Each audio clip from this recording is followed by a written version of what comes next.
All right, recording in progress. Okay, thank you everybody for joining us either on Zoom and everybody in the room. It is my pleasure to introduce Jonathon Lueck, who is a Marshbird biologist with Audubon Delta. Let's see, Jonathon is, well, prior to becoming staffed as an actual Marshbird biologist, going way back to when he was still an undergrad at McNeese, he began volunteering for Audubon. And so that's where I first met him and distinctively remember him being one of the students that helped us put out prothonotary warbler nest boxes. And I think even then you were volunteering for some of the shorebird projects as well in Southwest Louisiana. He went on to finish his undergrad and then his master's as well at McNeese. And then he was staffed with Audubon first as a technician and then subsequently as the Marshbird biologist since 2017. And then tonight, since he has done so much work with black rails, that is the presentation that I believe is going to be exclusively covered this evening. And we certainly look forward to hearing more about this ultra secretive marsh bird. Thank you.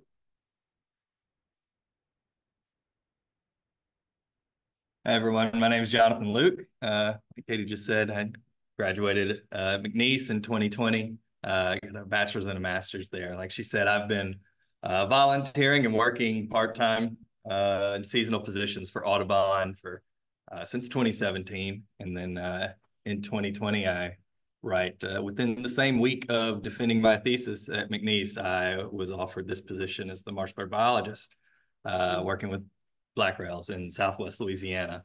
It's a position that I absolutely love. I literally a dream job. I love my work. I love going out in the field and doing this work and working with these birds and getting to see these birds, even with that is very, very rare. I'm super happy to be here and be able to talk about a little bit of the work that we've been doing. If for some reason y'all think that I'm too quiet, just tell me to talk louder. I can talk very loud, as my wife always tells me to be a little quieter. So you're good. I was gonna, like I said, talk about black rails here. We're gonna talk about the past few years of Audubon Delta's work here, rather in Southwest Louisiana, where we've been looking for these tiny birds, these little cryptic marsh birds who live down in the grasses on the Cameron coast, just off the beaches.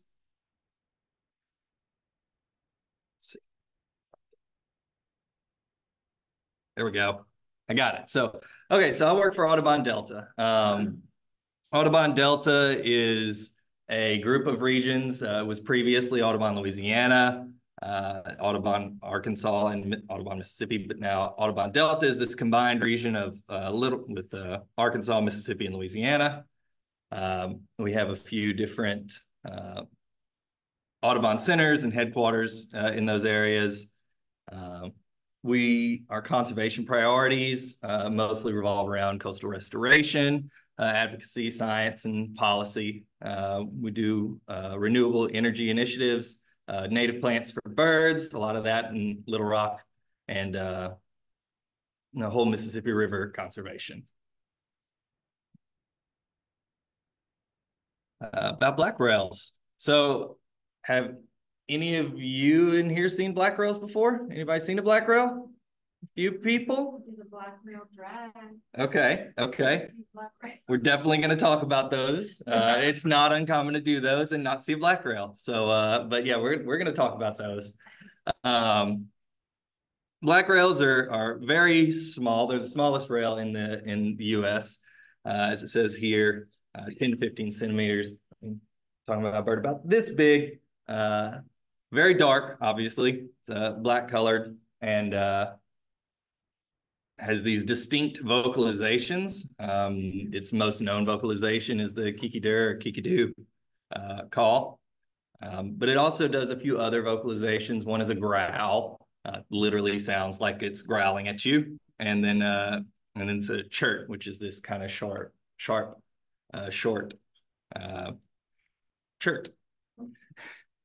It's an omnivore.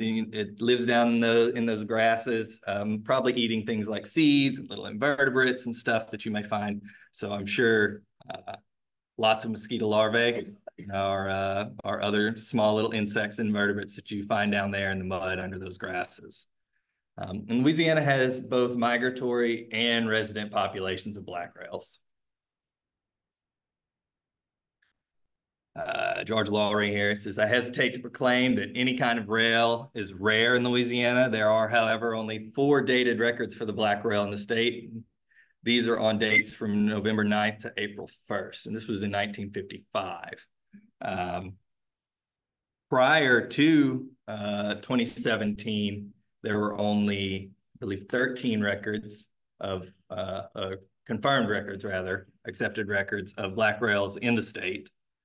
There were lots of other records, but not sure if those were accepted or not, or rather they weren't accepted. Like I said, 13 accepted records. It's not before, back in 2016, it wasn't currently known to support a breeding population. Thought that maybe we had a few birds that would be here during the winter, but mostly they were very, very rare in the state. So, like I said, many dozens of anecdotal or unsubstantiated records. Having spent a lot of time in the marsh, especially when what I'm looking for is the kiki-doo sound, I've heard a lot of things that I've thought were kiki-doos that were not kiki-doos. A lot of other sounds that are really far off, times where I've heard birds and I thought that was a kiki-doo, and I'll run off through the marsh chasing, come to find out it's a sorrel or some other small marsh bird. Or it's easily mistaken, especially when that's what you're looking for and that's what you're focused on hearing. So we have some graphics here where it was thought that there were black rail breeding in the U.S. This is by county or parish. As you can see, Cameron Parish, there where I work, right in here, listed as possible, but there are only a few areas, mostly along the East Coast, where it was confirmed, breeding was confirmed. And then after 2016, you notice that this has dropped significantly, that there's not nearly as many areas where we believe that, or they believe that black rails were breeding. Large population drop in the state. Endangered species assessment said that they were petitioned in the Center for Biological Diversity was petitioned the U.S. Fish and Wildlife Service in 2010 to list the eastern black rail. They released a species status assessment in 2018 and thought that extinction was probable for the species in the U.S. by 2068. The primary threat for that was climate change. So some of the populations that are in the U.S. here, we have 2018 population estimates in the years of predicted extinction. So East Coast, as of 2018, was predicted to have between 1,000, 1,500 or so individuals, and those were expected to be extinct between 2056 and 2074. We have a smaller population on the Texas and Louisiana coast here. Once again, a little over 1,000 individuals, expected extinction by 2068. And then also we have some small populations in Colorado and Nebraska and Kansas, which even closer. We're not sure the population sizes there. But also soon to be extinct. And then there's black rails down in Central America, but we don't really know much about those and the population size of those, that population down there. We do know that there was an 89% decline in the population on the East Coast since 1990, which is a pretty dramatic population decline. You could see that in the previous slides there with the areas that were predicted for breeding. So before 2017, in Louisiana, there were very few surveys for these birds. We, among 272 sites in Louisiana, they were surveyed by Audubon and by LDWF. We only had one black rail detection.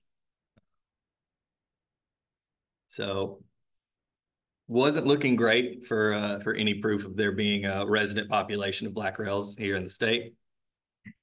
But then 2016, if any of you have been out on some of the early rail drags, you would recognize the pink tricycle, which is a pretty famous site for black rails. Let's see if it'll play sound here.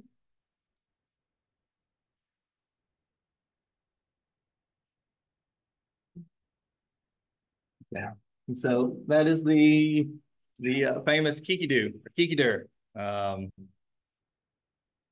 I actually can remember working summer of 2017, my first internship with Audubon. I was a beach nesting bird intern, and I was working with Katie Barnes, if y'all know Katie Barnes. We were walking along the beach doing a survey. I did not know much about birds back then. I didn't know what a black rail was back then. This was summer of 2017. And all of a sudden, in the middle of talking to me, Katie drops everything in her arms and runs off into the marsh. And I'm kind of at a loss. I don't know what she's doing, why she's doing it. And so I kind of wander into the marsh after her and I'm like, what are you doing? And she's like, shh, shh, shh, listen, listen.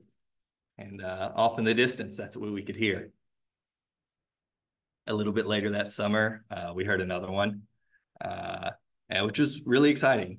2 separate locations, 2 confirmed black rails. This is the summer of 2017.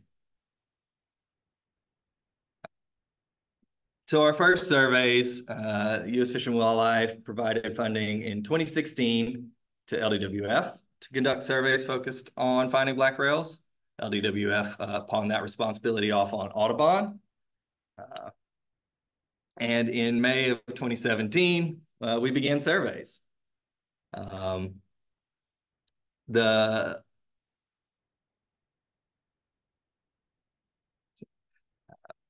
purpose of these surveys, we want to know some things like what's the population of black rails in Louisiana? What's their status? Are they only migratory through the area, or do we have resident populations? And what kind of habitat do these birds require? Where are they found? What kind of habitat do they like? Where do they like to stay? Where do they like to hide? Specifically, where do they like to hide? And then how do we create or manage that habitat? What can we do to improve what they need here in the state?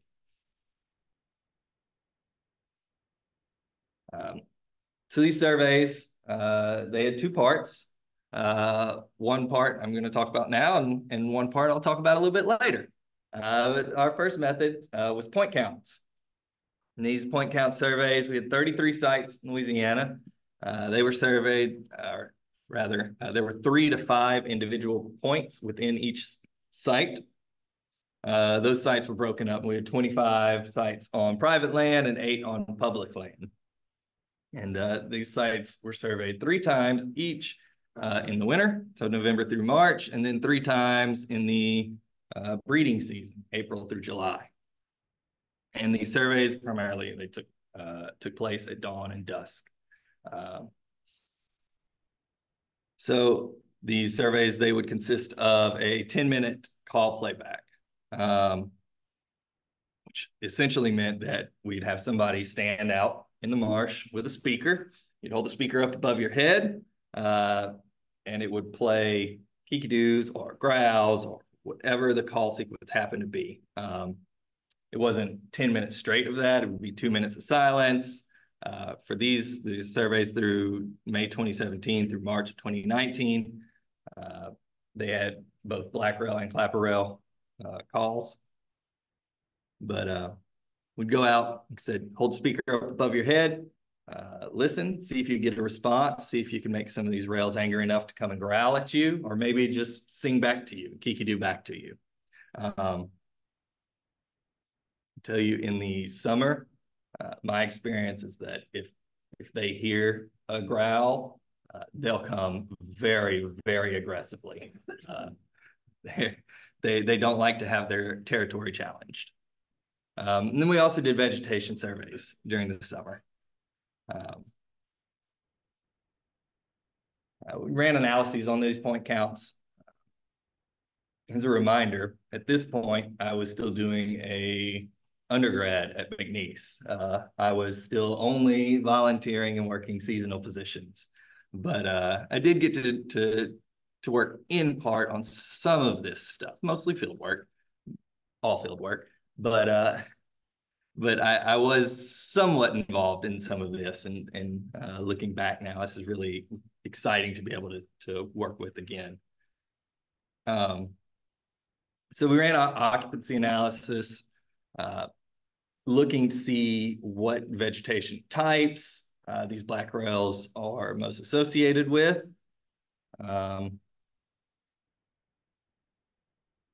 Turns out what they are most associated with are, so we'll go back here real quick. We have 5 dominant species that these black rails were associated with.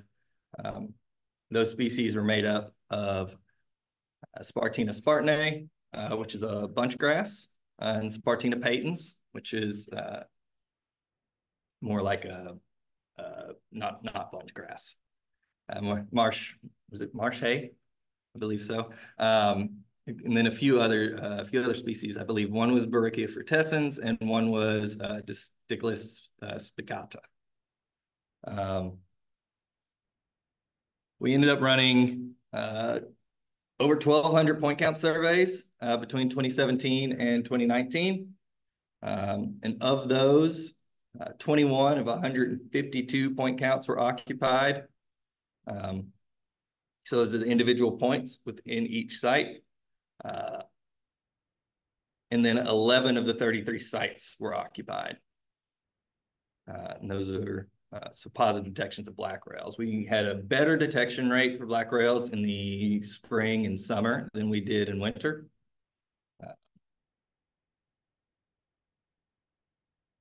This was around 550 hours of point count surveys in the field. So it's a lot of time in the field.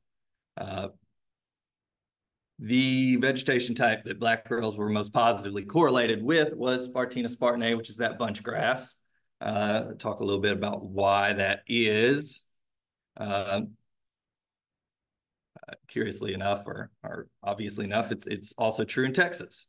Right? They've found similar relationships in Texas. So one of the things that black rails like, one of the reasons we think that black rails like specifically Spartina spartanae is that it's characteristic of being a bunch grass. It means that grass grows up and then it lays over, right? So when it lays over, what you get are these hollow tunnel kind of areas along the base of those bunches of grass, right? So then you get a whole field with a whole bunch of that, and what you end up with is a nice canopy that's completely solid that you can't see through, but down underneath you have all these tunnels that run back and forth. So now they're completely covered from above. They don't have to worry about predation from above, and they have these nice little secure traveling lanes down underneath. And if you've ever walked around in marshes and thought that it was pretty thick, how would a bird get around down there? If you've heard the expression "thin as a rail," that is what it's about. It's about rails, right? So I learned that. I thought that was pretty neat. I always assumed that it was about railroad tracks or something like that, but no, in fact, it is about the bird, thin as a rail.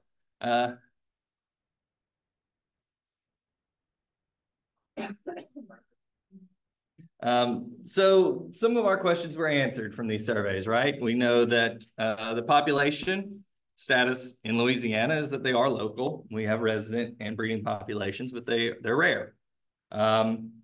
Are they only migratory through the area? No, they're present year round, right? And then what kind of habitat do they require? That's this high marsh habitat, this spider dominated mostly by Spartina spartanae. So how do we manage for these habitats? Well, that'd be something that we'll have to start looking into, right? Maybe part of that is rotating livestock or grazing. There is down in these chenier areas of Southwest Louisiana, lots of cattle grazing, lots of cows all the way down to the beach.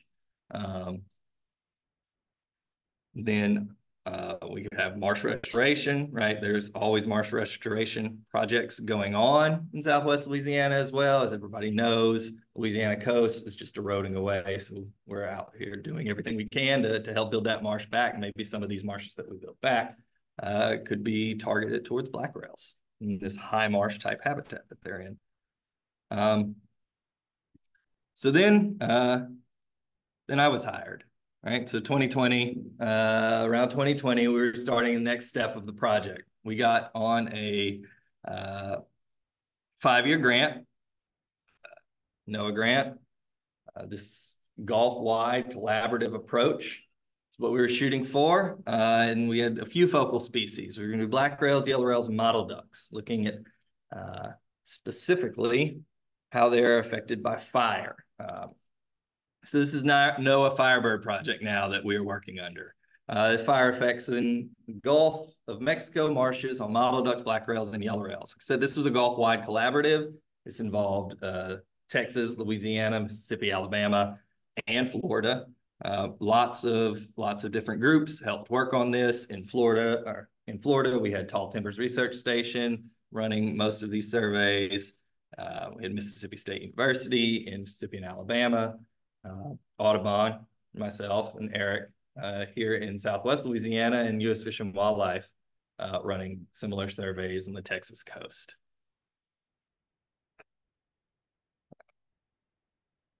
So primarily we want to look at how can prescribed fire in high marsh be used to benefit our focal conservation priority species, right? If you don't know what high marsh is this specific type of marsh you can find down on the coast, especially where it's infrequently inundated. So we're not looking at usually, at least not in Southwest Louisiana and Texas, we're not looking at tidally influenced marshes. Generally, the only saltwater inundation that these marshes get are during storm events and very high storm surges. Is it brackish? It's pretty saline, right? It's saline enough that you're not getting any not getting a lot of species that would require freshwater habitats, right? So we're not looking at generally we're not seeing things like cattails. A lot of the makeup of these marshes, like I said, are Spartinae, Spartina patens. But also we get Phragmites, which is rosocane, some different juncus species sometimes. Little mix as you go a little bit further up as you get into those brackish areas. But primarily where you find this habitat in Louisiana and Texas are these chenier ridges, right? You know, the chenier ridges in Southwest Louisiana are these long ridges that run parallel to the coast. You get like 10-foot elevation, right? 10, 12 feet of elevation off of sea level. What happens is as you come up, you get a thin strip of high marsh along one side of the chenier and a thin strip of high marsh along the other side. And then right on the top, you end up with these live oak forests and things like that.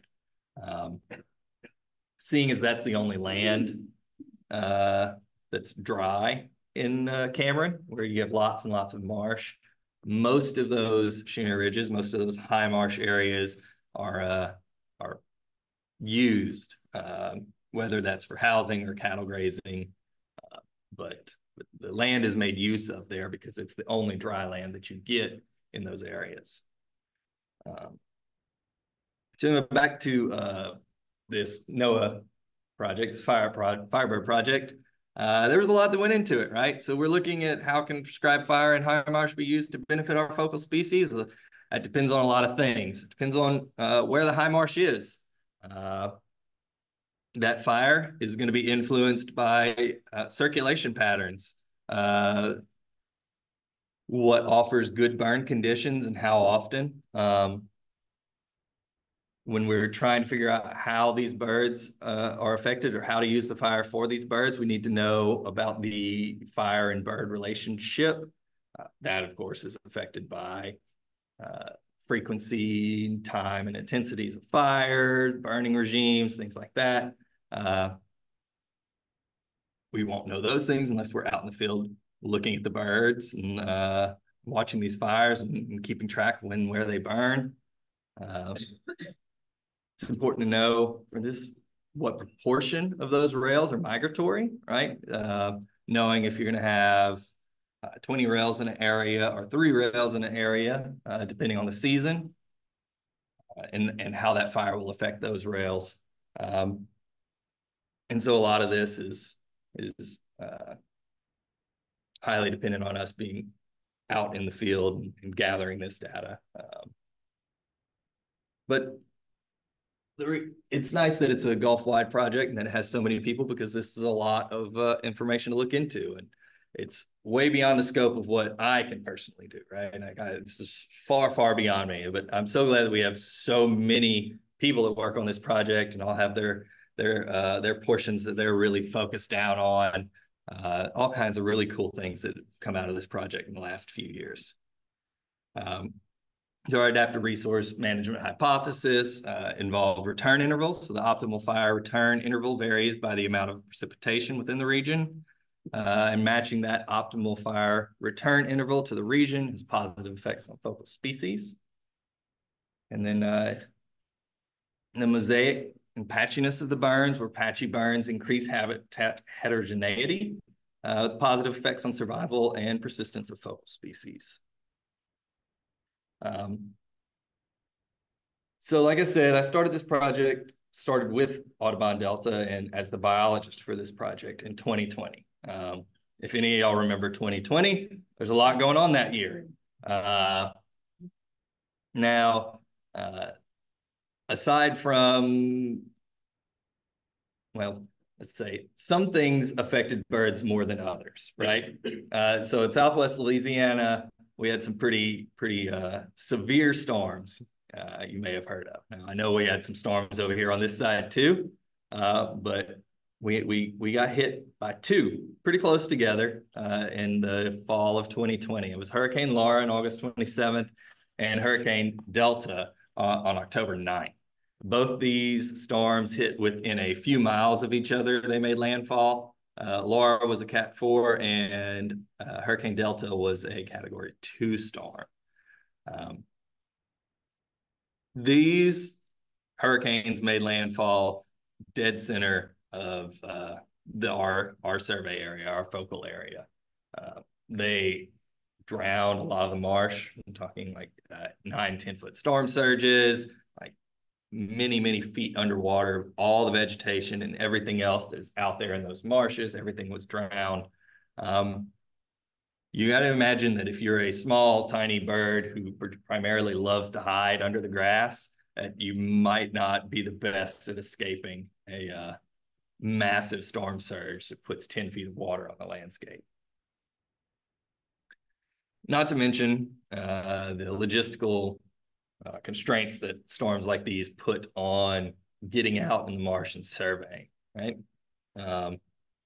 Access, no electricity, no housing, no structure, anything, no infrastructure of anything out in the marsh makes it really hard to get down there and do surveys. So these storms hit in the fall, and I was hired in December of 2020. So I can remember being hired and applying for the position and knowing that there wasn't really a marsh for me to go down and look at the time. So being a little curious about what I was supposed to be doing.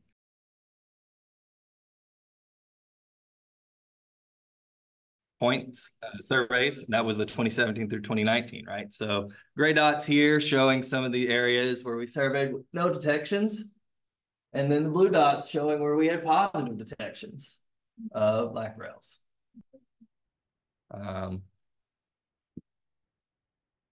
Then we had the hurricane, of course, right? So what have we found in the last few years? Well, in the last 3 years, we've still had some detections. We didn't survey quite as broadly. We maybe focused down a little bit more in that central area you can see, but we still had 54 detections over the last 3 years of black rails, and that was over 1,700 individual point count surveys. So we'll kind of look at that and see what our detection frequency is, right? So in 2017, 2018, 2019, right, we were getting a somewhat consistent detection frequency here. We were getting, I'd say 3% of the time we were finding a black rail, right? Then, of course, we had the hurricanes, which we're assuming may have washed away a few of our precious little black rails there. And you can see that that detection frequency in the summer of 2021 went way down, way down. I know that in 2021, we had 5 detections of black rails that summer. I know one was an incidental. I just happened to be moving through an area that I wasn't surveying, and I heard one. One was in a spot where we kind of predicted, and then one day my technician that summer heard 3 black rails together in one spot, and that was one day. So that was all the detections that we got the entire year. So going from knowing how many black rails we were finding before to how many black rails we found that summer, it's understandably a little sad. It was a little hurt my heart a little bit, right? You know, I want to find more rails, but you'll notice that as the years went on, the detection rate started going back up. Kind of break it down here: 33 sites right before 2017 through 2019, detections at 33% of the sites. And in 2021, we were only detecting them at 15% of the sites. 2022, we had 28% of the sites. And at 2023, we almost 40% of the sites, we were detecting black rails again. And they can be seen, you can see that in the number of points we had as well, right? We had more points, obviously, than we had sites, points being several points to a site, but you can still see that same growth. So within points, 14% before, but after we went from 3 to 8 to 17 over those 3 years of this Firebird project. So we're kind of back up around that same area, that same detection rate there. And then we've got just so you can see the raw numbers of the number of surveys that we do every summer. Just a lot of holding a speaker above your head.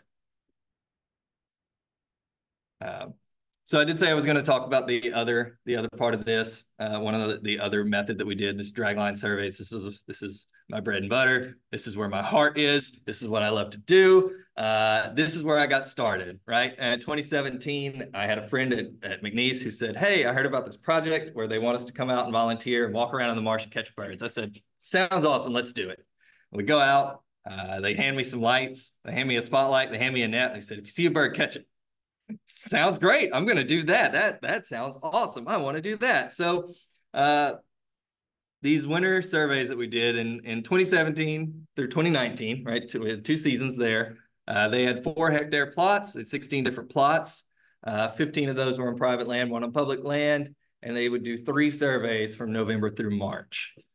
We pretty much stuck to that, right? For the Firebird project, we had 3-hectare plots, 17 of them. Split up mostly on private lands, only 1 on public land. And then we also were doing 3 surveys, but now we were only going November through February because though March was getting a little iffy on when breeding season started. And one of the things we don't want to be doing is stomping back and forth with a whole bunch of people through the marsh and pattern and possibly going through where black rails may be nesting. Oops. There we go. So in 2017 to 2018, or 2017-19, 7 of 16 of those plots were occupied with black rails, where we caught 7 black rails in the 2017-18 season, and 18 black rails, 3 of them were recaptures in 18 through 19. We did not have that same positive return of black rails over the last 3 winters, but there's some extenuating circumstances, I believe, for that. And part of the work that I'm doing now is going to be looking into why and how. We've only caught a total of 4 black rails in Louisiana in the last 3 winter seasons of surveys. So if you have come out on a winter dragline survey in the last 3 years and caught a black rail, awesome for you, because we've done almost 100 surveys over those 3 years and only caught black rails on 4 of them, maybe even 3 of them. Not sure. We may have caught 2 black rails on 1 survey. So we have caught some other rails, though. Here's a quick breakdown of how many rails we were catching. This is rail detections per hectare. So if you imagine that we're doing 10 plots, right? Those plots are 3 hectares each, and we're surveying those plots 3 times each. We're looking at 90 hectares of surveying, and then the number of birds that we've captured. 2022 through 23 was our best season. In our first season, winter season, 21 through 22, we caught something like 50 or 60 rails total. Last winter season, 22 through 23, we caught almost 200 birds throughout the season. I admit I got a little spoiled, thought that was going to be the norm. And then this season, we finished up last night with 37 birds caught for the entire winter season. Like I said, we've caught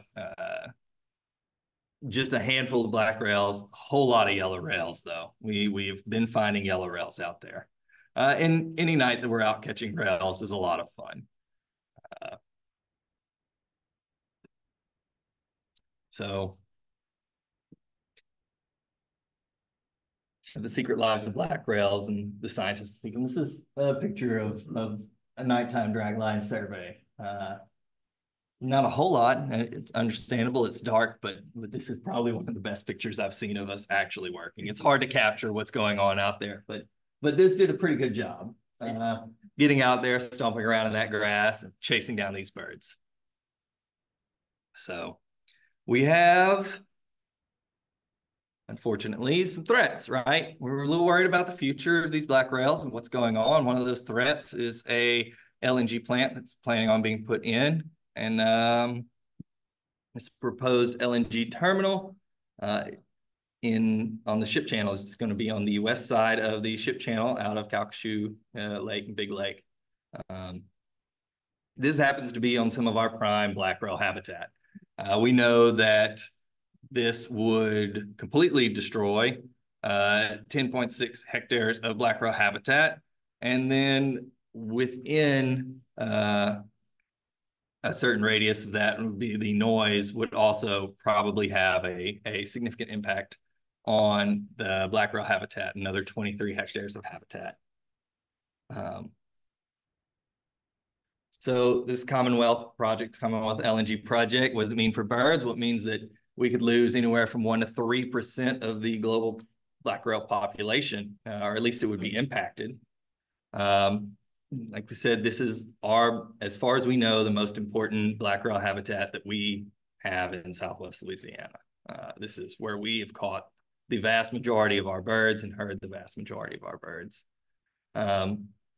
This would obviously destroy chenier habitat for migrating neotropic birds, to elevate the risk to Rabbit Island nesting colony with the light from the flares. And then it would contribute over 3.5 million tons a year of greenhouse gases. What's it mean for the people? Well, that means that we get 152 tons a year of volatile organic compounds.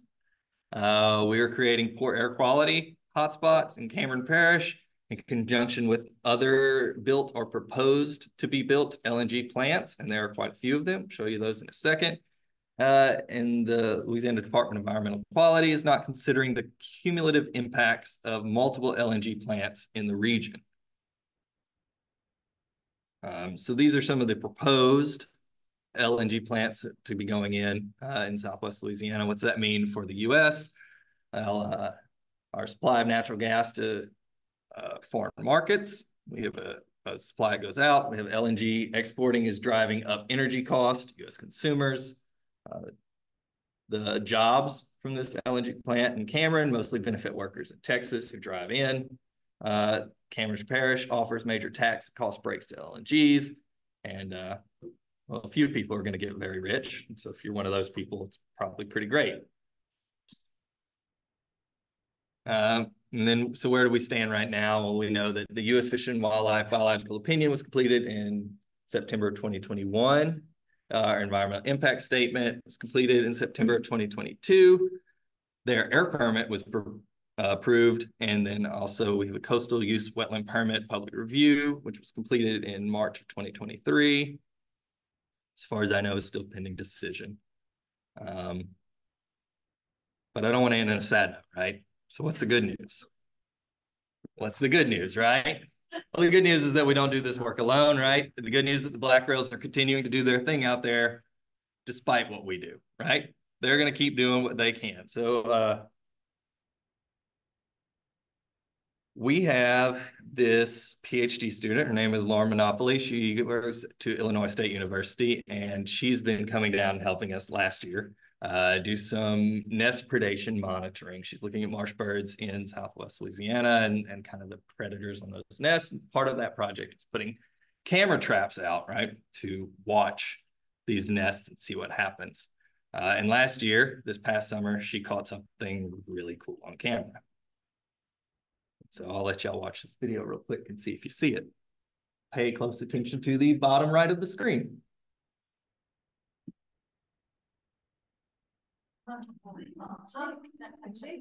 That is a black rail chick. Let's see, we'll go back here. There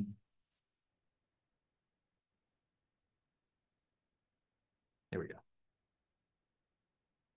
There we go. We'll do it one more time. So there's a black rail walking around, right? And yeah, we got a baby black rail on camera. This was recorded in June 25th, which puts the nest starting somewhere in May, and the hatch date probably somewhere between June 11th through June 18th or something like this. Chick was probably a week old. This one chick was recorded on 2 separate occasions with adult black rails. There's another video of 2 adult black rails walking around and the chick running around between them. I didn't add that, but super cool. This is the first ever confirmation of breeding black rails in the state of Louisiana. So this is super awesome. Super awesome.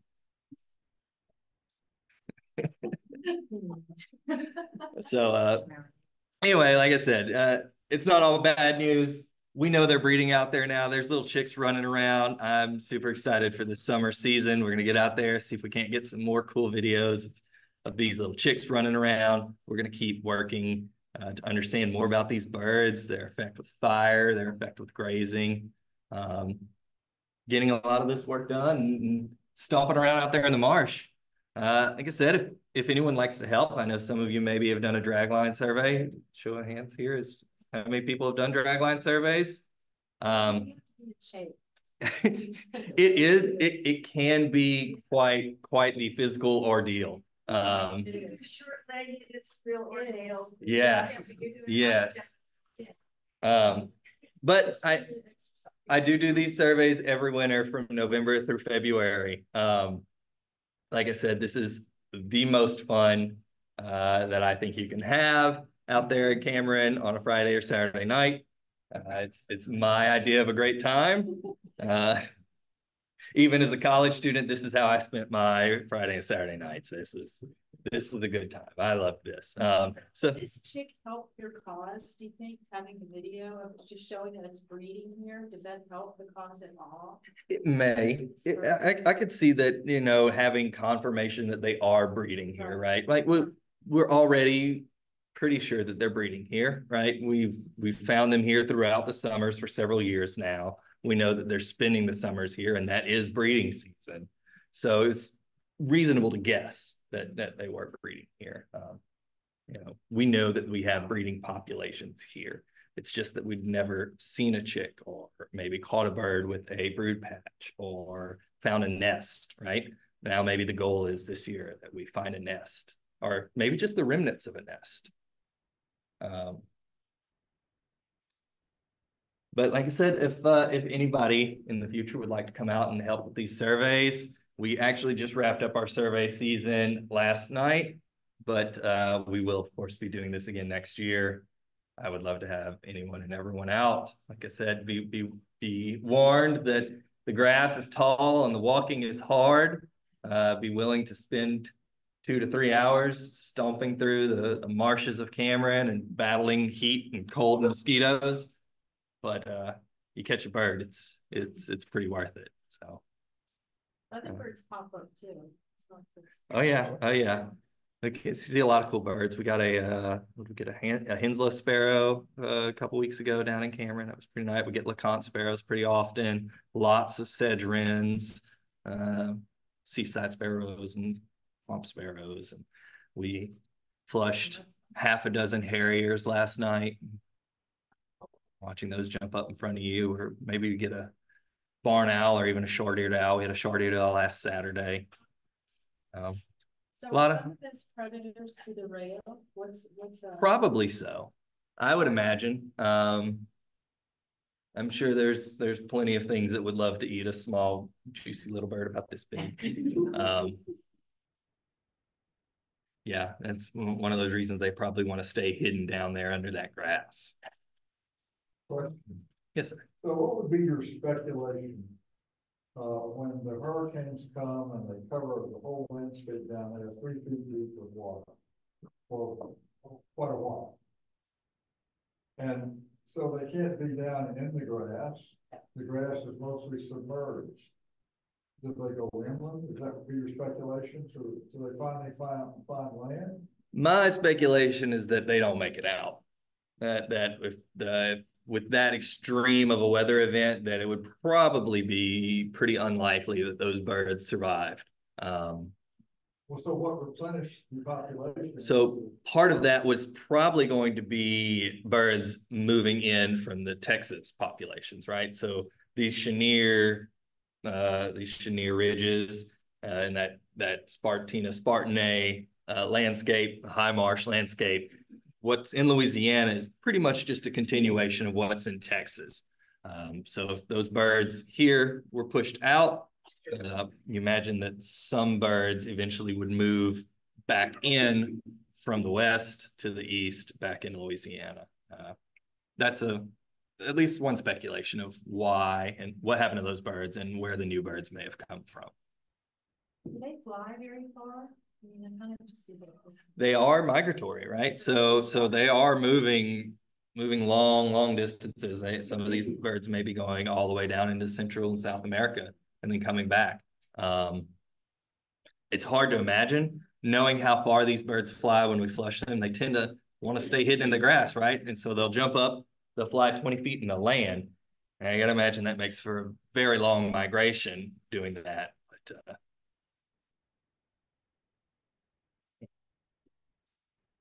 that's what they did. They escaped Texas and then they came back.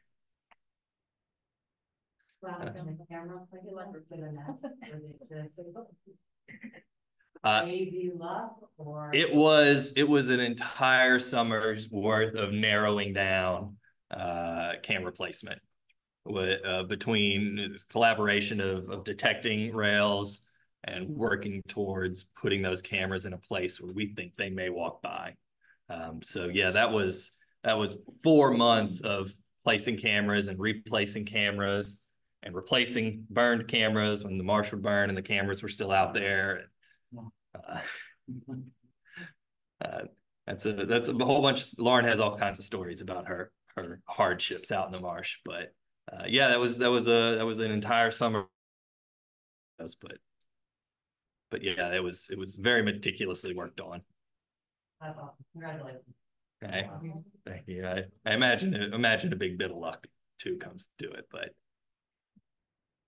we have a few more minutes if there's still questions. I don't know if that anything else. Mentioned looking for black rail nests or remnants of nests. What would those look like? Having never seen one, so from my understanding is that they are built sort of in the base of these Spartina clumps.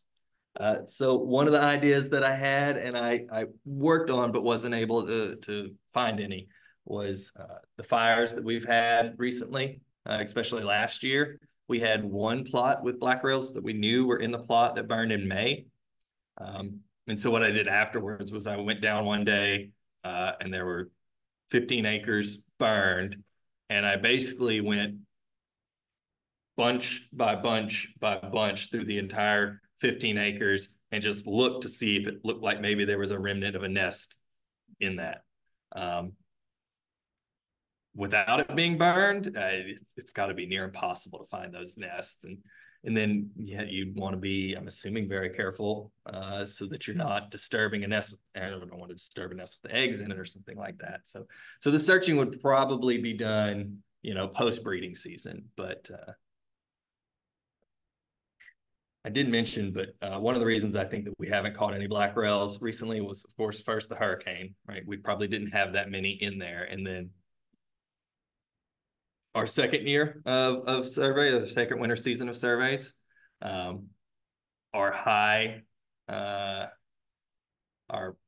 area with the most black rails, the area that we always find all our black rails in, was 4 or 5 years post-burn, which meant that the Spartina spartanae was now almost chest high. It was very nearly impossible to walk through. And when I take a crew out to do drag lines and look for these black rails, in grass that's this high, you spend most of the time just waiting for it to end and not a lot of time looking for birds. And those birds, now that we're dragging these jugs that are supposed to scare the birds up out of the grass, if they're being dragged this high off the ground and that bird is this tall on the ground, it doesn't really have any reason to come all the way up through the vegetation. It makes it pretty difficult. And then this past winter, we had the opposite problem. That spot hadn't burned in 4 or 5 years. We hit, as y'all know, pretty severe drought back in August, September. September, that plot burned, and it went from grass that you couldn't walk through to this tall to a black asphalt parking lot. And that's how it was all winter. There's no vegetation out there. There's no habitat out there. So we didn't get to survey those plots this year either.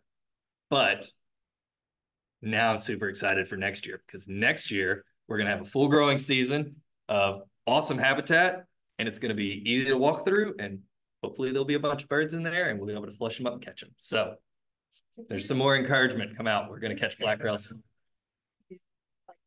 I'm sorry? Just thinking if your parents were like, what are you doing? I get a lot of that. Not from my parents, but from other people, right? Like they say I'm a biologist, and oh, what do you do? I walk around in the marsh at night. I don't know. We haven't seen him in. What? Are this some efforts with the drag lines and surveys happening in Texas? No, they did not happen this past year. They happened the year before. So I'm sure if any of y'all are hardcore birders, if you want to get a black rail, you go to Texas. Texas has the black rails. Louisiana, not so much, right? But hopefully. Texas was conducting black rail dragline surveys last year. Actually, I was doing those mostly. I did another like 15 surveys in Texas last year, in addition to the 30 surveys that I did here in Louisiana. But the Firebird Project funding did not involve another field season this year. Texas did not do their winter drag lines or do any winter drag lines. They're also doing them in Florida, though. In fact, every state had them until this past season, including Mississippi and Alabama. All the Gulf Coast states. Because what about Colorado and? Not that I know of. No, I don't believe that Colorado and Kansas, right? I believe were the areas that also had some black rails. And I don't believe they're doing any sort of dragline survey, winter surveys, anything like that. And I know that they're not doing any on the East Coast. I've met quite a few black rail biologists from the East Coast who are super jealous that I get to go out and chase these birds. They're not doing it, there's just no funding for it. I'm not sure the reason exactly. It might have something to do with the drastic decline in the population there, and then them being listed and just nobody being permitted to chase those birds down there, or over there rather. Keep looking down, spend like half the time off the screen. Any other questions? No other questions. Am I correct? Oh, you do. Okay. Yeah, have you tried to like find these on technology instead of looking on the top of the file? Yeah. You're saying the bush shape is like this, and you're trying to find gadgets, just go like underneath like the channel and then just have little. I don't know of camera anything. thing, or you get like a heat. Yeah. Goggle and like, oh, there's a spot there. Right. Let's go. I don't know of anything looking underneath, but I do know that there's a few different people that have been working with thermal technology and IR technology and drones, searching for hotspots. So down in central coast of Texas, there's a researcher named Tabitha Olson, I believe. And she's been using thermal imaging drones to spot rails in the marsh. One of the things that she's able to do is that you can spot these birds if the grass is kind of standing up, right? But once you start getting that thick layer of grass laying over, those little bitty birds aren't putting off enough heat to register above the grass to the thermal imaging, especially if they're moving. Maybe if they're sitting on a nest, but even then, they're super tiny birds. Those nests are going to be super insulated with all that grass, and you're not going to really. It does work, though. My understanding, that technology works well with ducks and some of our larger rails, like our clappers and king rails. That technology has been used successfully to locate nests. You've never seen a nest, but do you know kind of what they look like? Or you don't even know what they look like? You don't know if they have mud in them? I'm going off of vague memories here of what I've read and seen, but I believe they're generally a few inches off the ground, right? And then I want to say it's a cup. It possibly has a lip to it, or like almost a cover to it. I'm not super sure. All right, you do have two questions on Zoom. One from Eric. Oh, okay. You want me to read it to you? Sure, read it to me. You can't Yeah. So what are the most or the most black rails you've seen in a night? We've caught 4, I believe, in a night before. We may have seen more that night, but I know for sure that we've at least caught 4 in a night. And then I've also detected as many as 4 or 5 during a survey day in the summer in Louisiana. So this would have been in Texas. Oh, that's right. In Texas, we had, on one survey, we had 9 black rails. Wow. I caught 6 on one survey. Yeah. So Texas, like I said, Texas has the rails. Why? Why do they have so many more? I believe they have more habitat there to begin with. At least that's one of the things they have. If you go to like McFadden and Anahuac, they have large areas of this kind of high marsh habitat with the Spartina spartanae. You're getting like thousands of acres of continuous habitat, rather than Louisiana. What we have are these kind of thin strips of habitat where maybe you're getting 10 acres or 15 acres or 20 acres, but that's kind of it. And then it's going to be sectioned off by low marsh or by beach or by highways or by overgrazed cattle lots, or whatever else happens to be down there. But Texas tends to have a lot more large contiguous areas of habitat than Louisiana. And fewer hurricanes, right? That's what it feels like.